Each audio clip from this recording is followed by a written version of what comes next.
Grace and peace, friends and family. Thank you so much for joining me today and taking time out of your day to spend with me. I greatly appreciate your time, and I hope that you are all doing well and taking care of yourself as you continue to journey beyond narcissistic abuse. Today, I wanted to talk to you about how narcissists are master manipulators. It's been said that the narcissist always wants to gain power and control over their victims, over their targets. And this is very true. But how would they gain that power and control over a person? Through mental manipulation. Your mind is such a powerful weapon.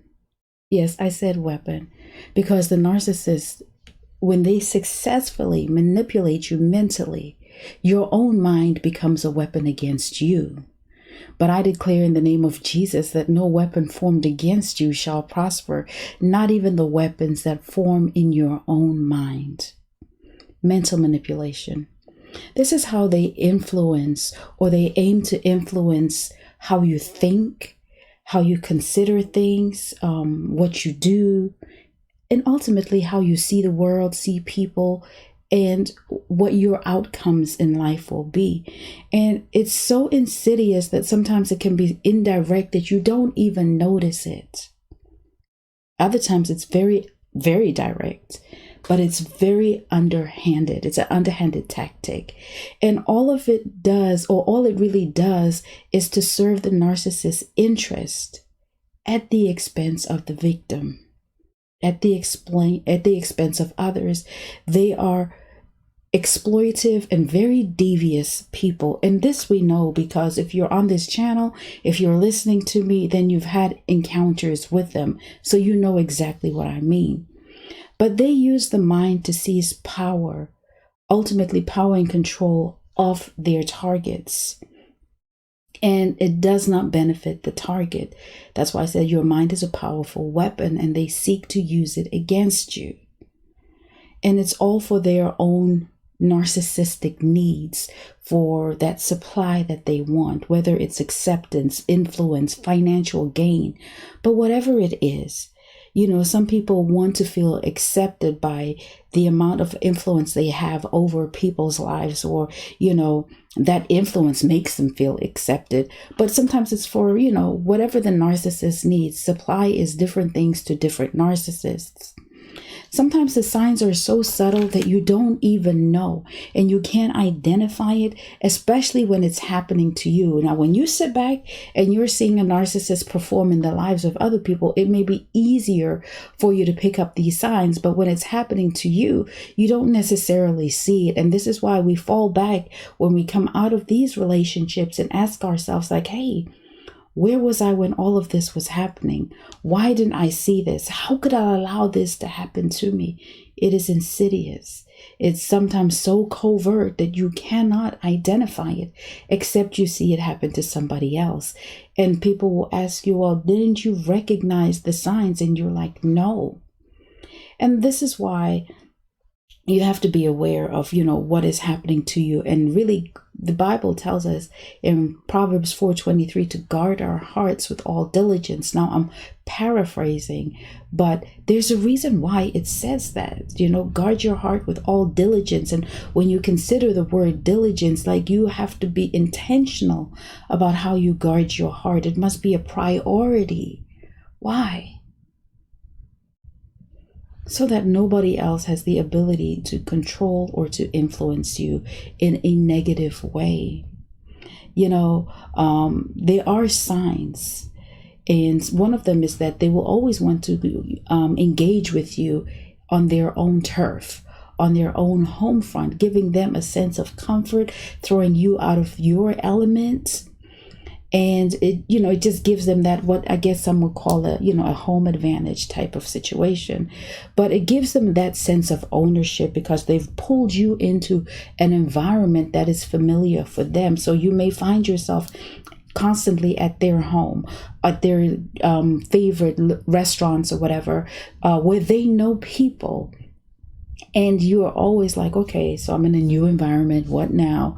And you're just trying to, gauge the situation around you, but also the people around you, because narcissists tend to supply or surround themselves with supporters, aka the flying monkeys. But another thing is that another sign is that they move real quickly. They may want to form that close bond with you very quickly. Now, don't just consider this in intimate relationships, which for the most part, my focus is on intimate relationships when I speak about this.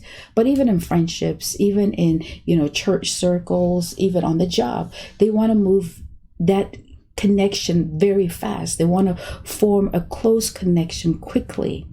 Start sharing with you dark secrets, deep secrets, in the hopes that you would open up and share that too. Now, what you have to remember is that shared trauma is not a sign of a connection. It's just people who had similar experiences.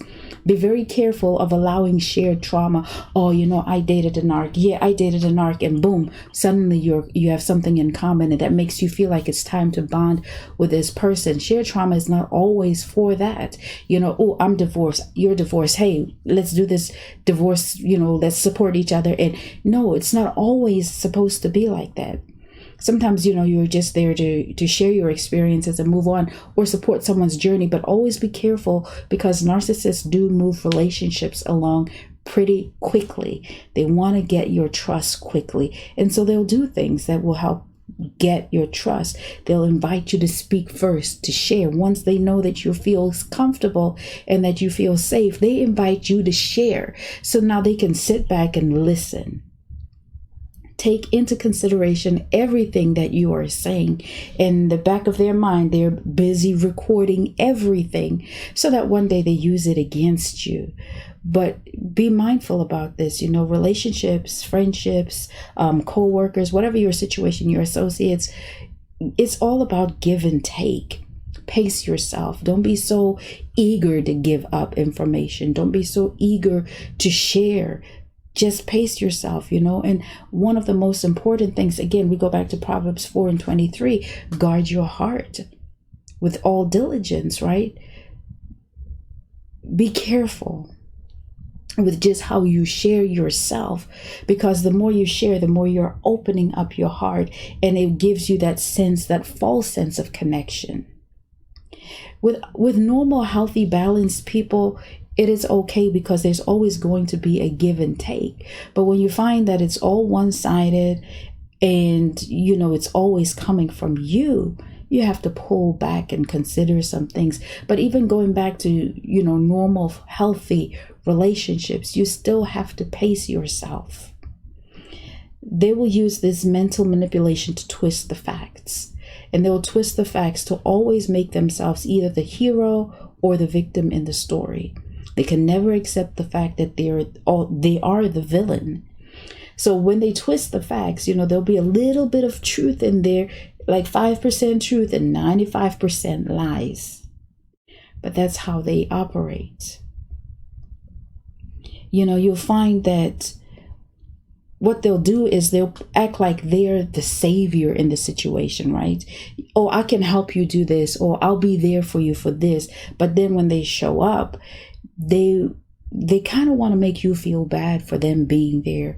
You ever had somebody agree to help you? Let's say you're moving, and then they come, and then they, I could have been doing this, I could have been doing that, I should be here, but I'm here helping you, making you feel bad, invalidating your, maybe from where you're moving to the next place, speaking poorly about it. But they do things to always manipulate the way that you see yourself, and even not celebrate your success and your, the things that you're accomplishing in life. They will always do and say things to pull you down. They joke about it, and you got to be careful about these underhanded jokes. When somebody, a friend, a lover, your companion, your spouse, whoever they are, they should not be they should not be giving out underhanded jokes. That is a form of also manipulating you, because you're going to fall back and ask yourself like, hey, why did they say this? And then you start questioning yourself and even gaslighting yourself. That's why I said, no weapon formed against your mind shall prosper, because they make you doubt yourself. They don't want you to think for yourself. And anytime somebody is telling you something, always question why. What do they gain from telling me this? And take the time to fully validate what they are saying. Just because somebody is telling you something, it does not make it the gospel truth. Go out and seek information for yourself, and you'll be surprised that the truth is right in front of you the whole time. They want to make you feel guilty for voicing your concerns, but you are allowed to say what you want to say. God gave you a voice to express yourself. God gave you emotions and feelings so that you would be able to be his instrument of expression. So don't ever feel bad for voicing how you feel. And you'll find that they want to diminish your problem so that they can magnify theirs, or tell you that, you know what, you always got something going on. Sometimes that's just how life is. Sometimes that's just how life is. But one of the most important things for you to remember about mental manipulation, and narcissists are masters at this, right?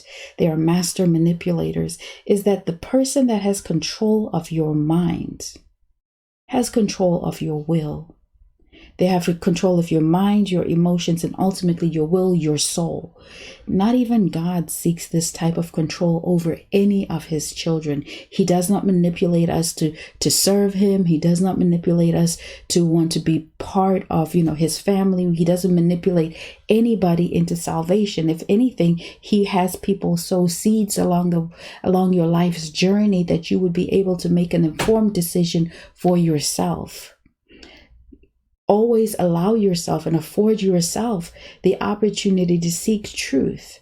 And the truth is, a lot of the times it's in front of you. When when a narcissist is telling you that, you know what, you're not good enough for me, that's a sign right there. You are too good for them. They always tell you things in reverse. And so you've got to be diligent about guarding your heart. Why your heart? Because whatever seeps through your mind is going to affect your heart. It's going to affect your emotions. And ultimately, it is going to affect your will. So be very careful about that. Be very mindful about that. And I also just want you to know that, take the time to question what they tell you. When a narcissist strikes against your mental capacity, your mental faculties, always go back and ask yourself, what do I know about myself? And align your truth with your life's experiences and that of those who love you, those who have walked through life with you, those who know you. And be willing to accept the truth for what it is. The truth is always going to be plain. It's always going to be simple. Be willing to embrace that. And know that, I'm going to say it, your mind is so powerful. Don't give that over to anybody. When they are able to successfully manipulate your mind, it's going to affect your emotions. And that is one of their goals. To affect your emotions so that you can have lackluster relationships, so that you can be subservient to them, so that you can serve them, their ultimate goal, their ultimate need. And that is always going to deter from your own needs. But you've got to trust yourself. You've got to trust God. Go to therapy, go to counseling, and begin to, just ask those difficult questions and take the walk. Your healing is important, and it's not impossible. You can absolutely heal from narcissistic abuse. It is a journey.